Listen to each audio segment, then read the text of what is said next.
முன்னாள் அமைச்சர் ஏவா வேலு அவருடைய சம்பந்தப்பட்ட வீடு அலுவலகங்கள்ல ரெய்டு. அடுத்த குறி செந்தில் பாலாஜின்னு தெரியுதுங்க. சட்டப்பேரவை நடந்துட்டு இருக்கும் போதே ஏவா வேலுவுடைய உடல் மொழியை கவனிச்சிங்கன்னா தெரியும், கொஞ்சம் சாஃப்டாவே இருந்தார். முக்கியமா அவர் பேசிக்கிட்டு இருக்கும் போதே தமிழக முதலமைச்சர் விஜய் அவர்களுக்கு பிறந்தநாள் வாழ்த்து இப்படி எல்லாம் சொன்னதை பார்க்கும்போது ஒரு எதிர்கட்சியா, அதுவும் திமுக உறுப்பினரா அவரு இறுக்கம் காண்பிக்கல அப்படிங்கிறத நீங்க கவனிச்சிங்களா? அப்போவே நமக்கு ஒரு சந்தேகம் ஏதோ வருது மாதிரி இருக்கு அப்படின்னு வந்துருச்சே.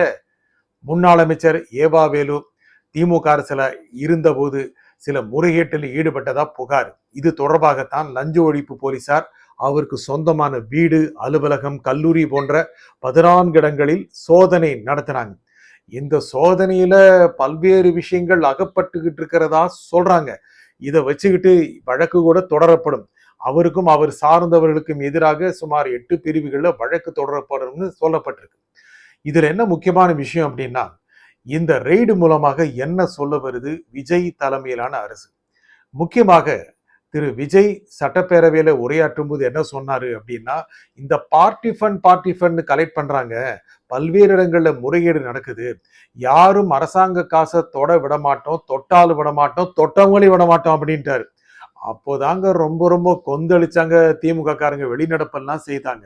ஆனா முன்னாள் அமைச்சர்கள் சில பேருடைய உடல் மொழி அப்போ பார்க்கும் பொழுது, எதுக்கு திரு உதயநிதி இந்த மாதிரி உதார் விடுறாரு, கடைசியில வந்துச்சுன்னா நம்ம தலையில தானே விடியும் அப்படிங்கிற மாதிரியான உடல் பாவனையும் முக பாவனையும் வச்சிருந்தாங்க. நீங்க கவனிச்சிருக்கலாம்.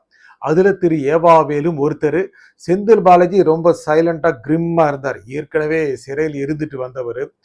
என்னங்க சிறைன்னா என்ன உங்களுக்கு சாதாரண விஷயமா? ரெய்டு பண்ணாவே ஒரு நாள் 2 நாள் வீட்டுல அப்படியே முடங்கி வச்சிடுறாங்க. அப்படி இருக்கும்போது வீணா ரெய்டு வந்து அப்புறம் அதுல வழக்கெல்லாம் யாருங்க நடக்கிறது அப்படிதான் நினைச்சிருப்பாங்க.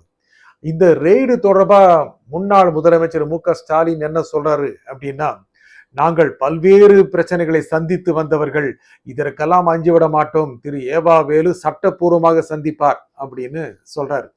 ஆமாங்க, சட்டப்பூர்வமா சந்திக்க தானே செய்வாங்க.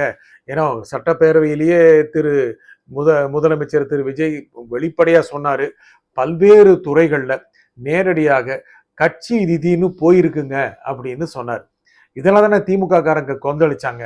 கட்சி நிதிங்கிற பேர் இருக்கிறது இப்பதாங்க சாதாரண மக்களுக்கே தெரியுது. ஓஹோ, வர்ற விவகாரங்கள்ல டெண்டர்லாம் கட்சி நிதினு ஒண்ணு இருக்குமோ, அது நேரா கட்சிக்கு போயிருமோ, கட்சிக்காரங்களுக்கு போயிருமோ அப்படின்னு நினைக்கிறாங்க. அது முழுக்க முழுக்க மக்கள் காசு அப்படின்னு மக்களுக்கு தெளிவா தெரியுது. ஆமா, ஏவா வேலு மேல இந்த மாதிரி நடவடிக்கை எடுத்ததன் மூலமாக என்ன சொல்ல வருகிறது திரு விஜய் தலைமையிலான அரசு? நல்லா கவனிக்கணும். அவங்களை நேரம் கொண்டு போய் ஜெயில போட்டுருவாங்களா? அப்படிலாம் இல்லைங்க. இதுல நிறைய அரசியல் இருக்கு.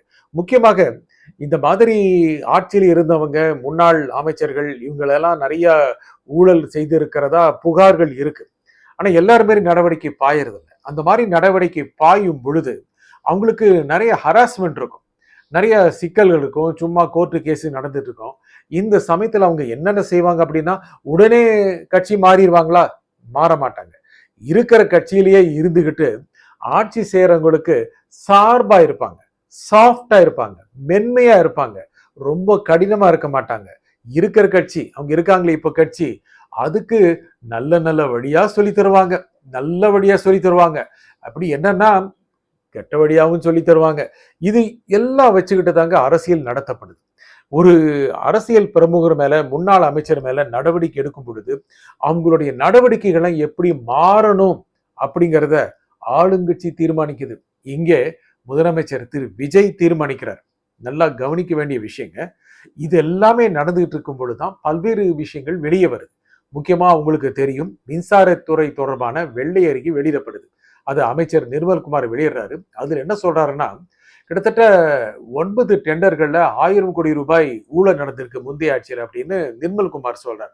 அப்புறம் மின்சாரம் வாங்கியது தொடர்பாக கிட்டத்தட்ட 58,000 கோடி ரூபாய் அளவுக்கு முறைகேடு நடந்ததாக தெரிகிறது அப்படிங்கிறார். இதெல்லாம் அவர் சொன்னதுங்க. இதுல கண்டுபிடிக்க முடியாத அளவுக்கு இருக்கான் விஞ்ஞான முறையில் நடத்தப்பட்ட முறைகேடு அப்படின்னு நிர்மல்குமார் சொல்றாரு. அவரு என்ன சொல்றாருன்னா, இந்த டெண்டர்கள் எல்லாமே கடந்த ஆட்சியில திரு உதயநிதி ஸ்டாலினுக்கும் திரு சபரீசனுக்கும் தெரியாமல் நடக்கவில்லை அப்படின்னு சொல்றாரு. உங்களுக்கு தெரியும். அதே மாதிரி பேட்டி அளித்த ஆதவ் அர்ஜுனா, அவர் என்ன சொல்றாருன்னா 32 துறைகள் இருக்குங்க. அந்த துறைகளை 16 துறைகளா திரு உதயநிதி ஸ்டாலினும் திரு சபரீசனும் பிரிச்சுக்கிட்டு அவங்க தான் அது தொடர்பான முடிவுகளை எடுத்தாங்க. இதுல முறைகேடு நிறைய நடந்திருக்கு அப்படின்னு சொல்றாரு. நான் ரொம்ப சாஃப்டா சொல்றேன், அவர் ரொம்ப கடுமையா சொல்றாரு. இதெல்லாம் வச்சு பார்க்கும் பொழுது அடுத்து மின்சாரத்துறையில பல நடவடிக்கை எடுக்கப்படும் அப்படின்னு தெரியுது. அங்கேயும் கிட்டத்தட்ட மின்சாரத்துறைக்கு 2,47,000 கோடி ரூபாய் கடன் இருக்கு. நிறைய ஊழியர்கள் நியமிக்கப்படணும். 68,000 பேருக்கு ஷார்டேஜ் இருக்கு. உடனடியாக 20,000 பேர் நியமிக்கப்படுவாங்க. இவர்கள் நியமிக்கப்பட்டால் மின்சாரத்துறையில் நல்ல அளவுக்கான சீர்படுத்தப்படும், நல்ல அளவுக்கு சீர்படுத்தப்படுகின்ற நிலைமை வரும் அப்படின்னு நிர்மல்குமார் சொல்லிட்டு, ஏதாவது யாராவது லஞ்சம் கொடுத்திருந்தாங்கன்னு புகார் சொன்னாங்கன்னா உடனே வழக்கு பதிவு செய்யப்படும் சொல்றாரு.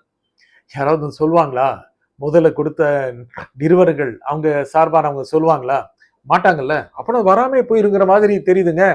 அப்போ இருந்தாலும் இதுல ஏதாவது ஒரு வகையில செய்து திரு செந்தில் பாலாஜி மீது குறிவைக்க ஆளும் அரசு திரு விஜய் தலைமையிலான தாவேக அரசு முடிவு செய்யுமோ அப்படின்னு தெரியுது. முன்னாள் ஆட்சியாளர்களுக்கு எதிராக நடவடிக்கை எடுப்பது, அவர்களுக்கு எதிரான குறி வைப்பது எல்லாமே ஒரு ஆட்சி புதுசா வந்தவுடனே நடக்கும். ஆனா கடந்த திமுக ஆட்சியில தான் அதற்கு முன்னால் இருந்த அதிமுக அமைச்சர்கள் மேல எந்த நடவடிக்கையும் எடுக்கல. சாஃப்டா இருந்துட்டாரு திரு ஸ்டாலின்.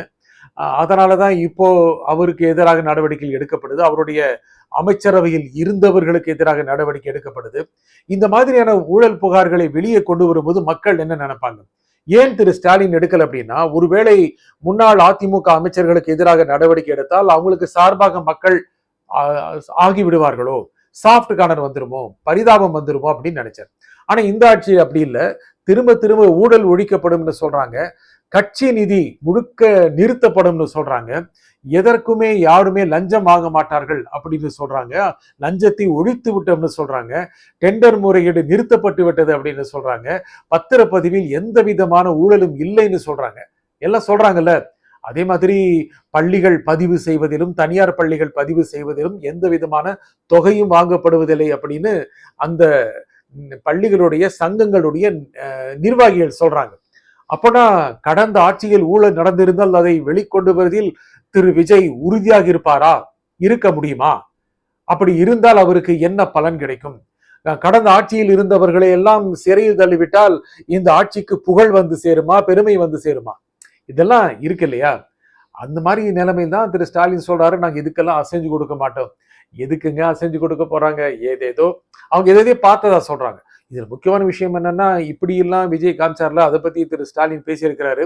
ஒரு கூட்டத்துல பேசும்போது, அப்பா எங்கும் இல்லை, மக்கள் மனதில் இருக்கிறார், ஸ்டாலின் கடந்த கால அரசுடைய திட்டங்களில் இருக்கிறார் அப்படின்னு சொல்றாரு. அவர் பேசும்போது அவர் ரொம்ப ஸ்ட்ரெஸ்ஃபுல்லா இருக்கிற மாதிரி தெரியுது. அவர் உடல்நிலையை அவரும் கவனித்துக் கொள்ள வேண்டும், மற்றவர்களும் கவனிக்க வேண்டும். நன்றி, வணக்கம்.